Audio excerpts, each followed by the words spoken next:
Hello les amis, je vous retrouve pour une nouvelle vidéo sur le football français et plus précisément sur la Ligue 1 et je vais vous présenter le match Clermont contre Monaco. C'est un match qui a lieu ce dimanche 5 février 2023 à 13h pour le compte de la 22e journée du championnat de France de football de Ligue 1. Clermont, c'est donc le 9e de Ligue 1 et qui reçoit Monaco le 4e. Alors je vais revenir sur les classements des équipes avec les stats en Ligue 1. On verra aussi tous les buteurs de ces deux équipes et les passeurs qui ont au moins 2 buts et 2 passes décisives. On verra aussi les 10 derniers résultats, ça nous permettra un peu de voir la forme du moment. Et on verra aussi les compos d'équipe possibles, probables avec les tactiques. Bon, ça c'est subjectif parce que tout peut évoluer d'ici le début du match, mais ça nous permettra d'avoir une tendance et une idée sur ce match.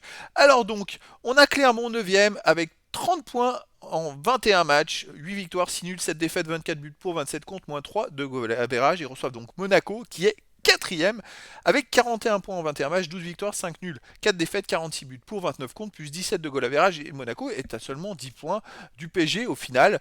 Monaco réalise une très très bonne saison et se bat pour les qualifications en Ligue des Champions. Les meilleurs marqueurs, alors on a quand même côté Monaco, ça marque beaucoup de buts. Ben Yedder, troisième meilleur marqueur du championnat avec 12 buts, donc 4 pénaltys en 18 matchs. Mbolo, huitième marqueur du championnat avec 11 buts en 21 matchs. Après pour Clermont, les meilleurs marqueurs sont à 4 buts, sont beaucoup plus loin. On a deux joueurs, Hendrik et Mohamed Cham, à 4 buts en 21 matchs.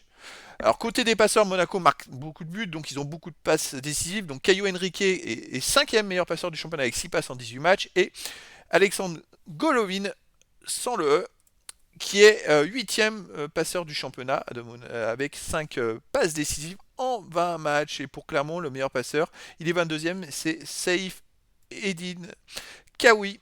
Qui est à 3 passes en 20 matchs. Oui, après, il y a pas mal de joueurs de Monaco, mais c'est vrai qu'il y a tellement de buts avec Monaco que vous voyez, les stats sont très gonflés avec une équipe. Bah, combien ils ont marqué de buts, Monaco? 46 buts. Vous voyez, ils sont pas loin de Paris, il y en a à 52. Hein, c'est pour vous dire. C'est plus de 2 buts par match. Hein. Les 10 derniers résultats. Alors, pour Clermont, c'est 3 victoires, 4 nuls, 3 défaites. 8 buts pour, 8 contre, plus 0 de goal average. Il y a moins d'un but marqué, moins d'un but encaissé par match. Ils viennent de faire 2-0-0 de suite. Alors, ils bétonnent, hein, vraiment. Avant, ils sortaient de 2 victoires de suite, 3 victoires de suite. Ils ont fait une belle remontée parce qu'ils sont 9e, mais ils ont quand même fait 3 victoires de suite plus 2 matchs nuls. C'est-à-dire qu'ils ont pris 11 points sur 15.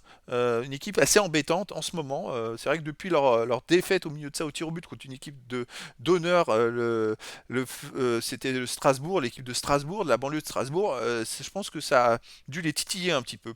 Côté Monaco, sur les 10 derniers matchs, c'est 6 victoires, 3 nuls, 1 défaite, 27 buts pour, 14 contre, plus 13 de goal average. Voilà, ça justifie pourquoi ils sont si haut classés et pourquoi ils marquent autant de buts. Ils ont gagné sur les derniers matchs 3-2 contre Auxerre. Ils ont fait un partout à Marseille, ils ont gagné 7-1 contre Ajaccio, 2-2 à Lorient, à l'extérieur. Par contre, s'ils avaient gagné à Auxerre 3-2, et à Toulouse 2-0, mais c'est en novembre dernier. Depuis la victoire à Auxerre, les autres matchs à l'extérieur, ils n'ont pas forcément fait des super résultats. Ils font des matchs nuls, ils ne perdent pas, mais de toute façon c'est une équipe hyper dangereuse avec qui il y a beaucoup de buts. Alors je suis curieux de savoir, puisque Clermont, avec Clermont, il n'y a pas beaucoup de buts en ce moment, encaissés et marqués.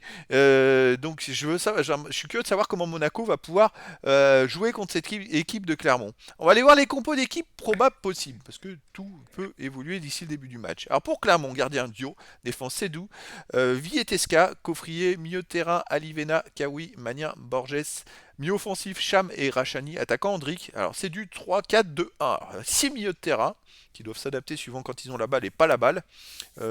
Ça doit faire un bloc assez imposant. Je ne sais pas, est-ce qu'ils jouent très haut pour jouer le hors-jeu. C'est la bonne question. Je pense que ça dépend des tactiques et des adversaires.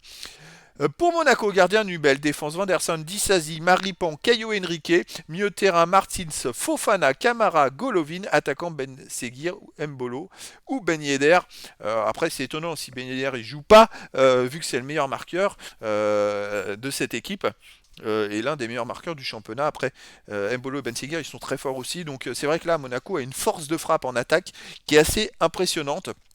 Et donc ça va être un match très intéressant. Est-ce que Monaco va poursuivre sa belle aventure et reprendre des points en vue d'une qualif en Ligue des Champions? Est-ce que Clermont va réussir à rester sur la dynamique des derniers matchs et pas encaisser de but? Ça va être l'attaque de Monaco qui va parler. En tout cas, Clermont peut-être même gagner, hein, on ne sait pas. En tout cas, je vous donne rendez-vous ce dimanche 5 février 2023 à 13h pour le match de la 22e journée du championnat de France de football de Ligue 1. Clermont, le 9e, reçoit Monaco, le 4e. Voilà les amis, je vous dis à très bientôt pour une nouvelle vidéo.